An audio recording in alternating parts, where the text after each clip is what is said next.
We all have that one kid who is just way too aggressive with bubble popping. Like everybody else is just kind of chill, popping bubbles, and there's one kid who is going around trying to pop every single bubble like his life depends on it. And then it's all fun and games until somebody gets soap in their eyes and they're screaming like it's the end of the world. You'll survive. It's not a big deal, okay? Just be wary if you're planning on buying bubble wands at Disneyland, because things can kind of get intense within a few seconds. But anyways, all jokes aside, let's get straight into today's video, because honestly, it's not, look, I'll be brutally honest with you guys. I love Disneyland just as much as the next person. The first time that I went there were like legit salty tears running down my cheeks, and one of them might have gone into my mouth. I tasted my own tears, okay? That's what happened when I went to Disneyland my first time. But I will say there are some experiences that have not been great, and my last visit was definitely not a great experience overall. I mean, it was very good, but it definitely took it down a notch because of some kind of like unforeseen situations that I think Disneyland could do a better job of handling.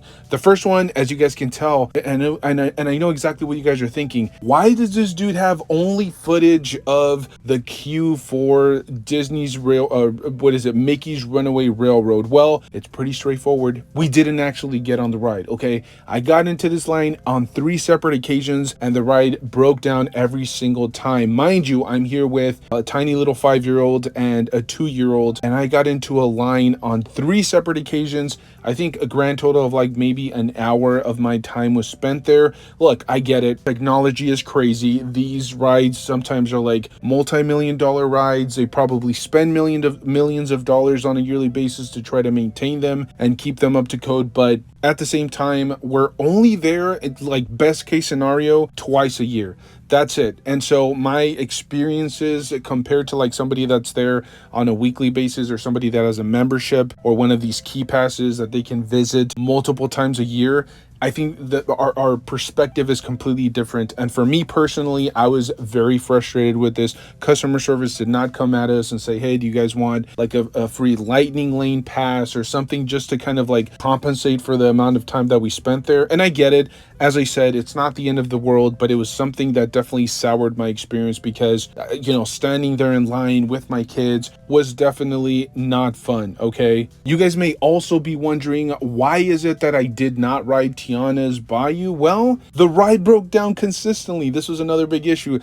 Around the time when I went, Tiana had just barely opened up. I think maybe like a few months prior to me visiting. The ride had just barely opened, and they were going through a bunch of issues, a bunch of problems. I actually thought about getting in line, but then consistently the cast members were telling us that the ride was, going to go down for a few minutes here and there, and it was just incredibly frustrating. It was yet another ride that wasn't on the docket for us to ride, even though there was nothing in the website that told us that the ride was having problems consistently. Same thing with, Mickey's Runaway Railroad. You may also be wondering, Angel, why is it that you don't have any of the fireworks that happened after the projection show at the castle? Well, they canceled the fireworks, okay?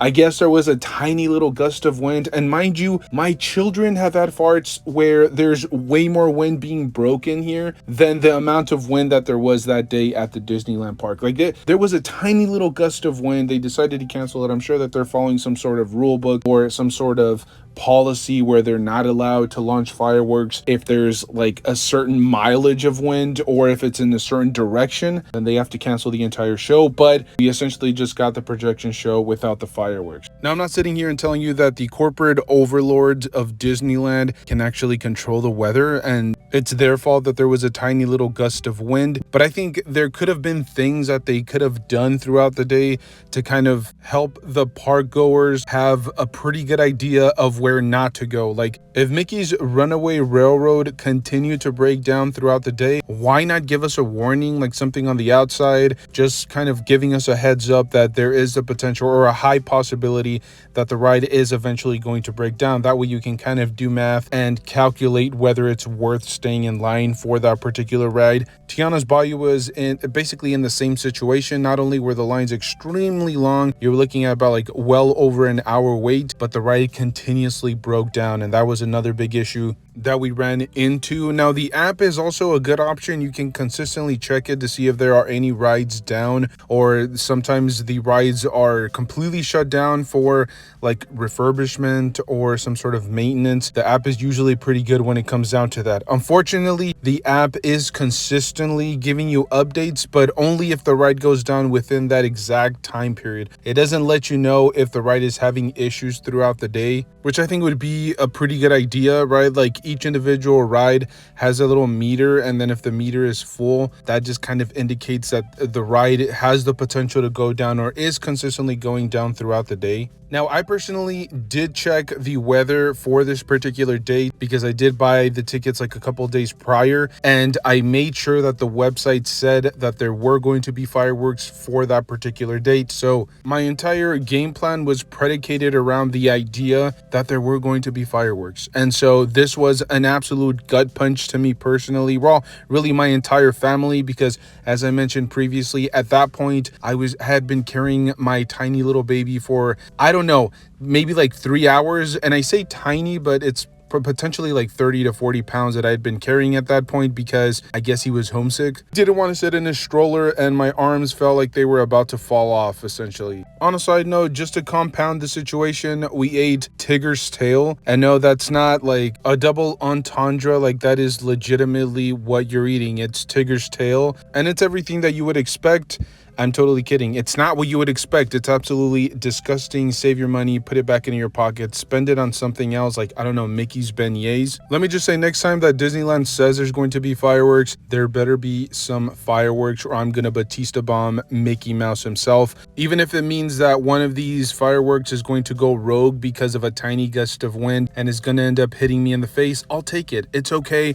We'll survive. Well, honestly, I don't know if you'd survive a firework to the face. I don't know how powerful they are. I don't know how that works. But look, I'm not sitting here telling you that they should right all their wrongs, or that they should control the weather, or that they should be able to just like refund you your entire amount that you spent at the park because a ride like shut down or went down. But I just feel like they can do a slightly better job of preparing for these things and preparing the people that are there, because there may be people there that consistently go to Disneyland. They're regular park goers, but then there are other people that live out of state that potentially have to fly there or drive countless hours. And so I think the best you can do is kind of at least prepare, give them warnings like, hey, this ride is breaking down, this could potentially happen, the fireworks may potentially be shut down. They could at least let us know well in advance. That way we can plan out our entire day and be prepared at least. That way, if I get in line for Mickey's Runaway Railroad and I end up like wasting an entire hour of my day there at Disneyland, I can blame myself. It's my own fault because I took the risk. It didn't pay off. I didn't get the reward at the end of it, but it will be my own fault. And that's essentially what it boils down to. I think Disneyland can be a little bit more transparent when it comes down to some of the issues at the park. Oh, and on a side note, Chewbacca was an absolute douchebag to us. I actually went up to some of the cast members that were around Chewbacca. I asked for a picture and they just brushed me off because I was wearing some dark side t-shirts. Like I was wearing a Darth Vader tee, and they kind of like ignored me. They went away from me and went to other park goers. I was just very confused.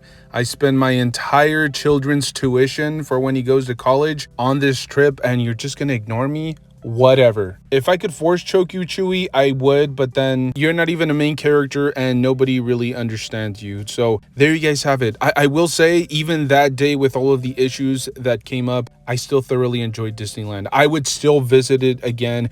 It's something magical. It's something special that happens there, and sharing that with my entire family is just, I honestly can't put a price on it, and I will continue going there. But I'm hoping that Disneyland kind of like roughs out the edges, because at this point they've been doing it for so long. I would expect the entire experience to be as clean and worry-free as possible. But that's just my personal opinion, my personal take, my personal experience. I'm very curious to see what you guys have to say say, what's like the worst Disneyland day you guys have ever had?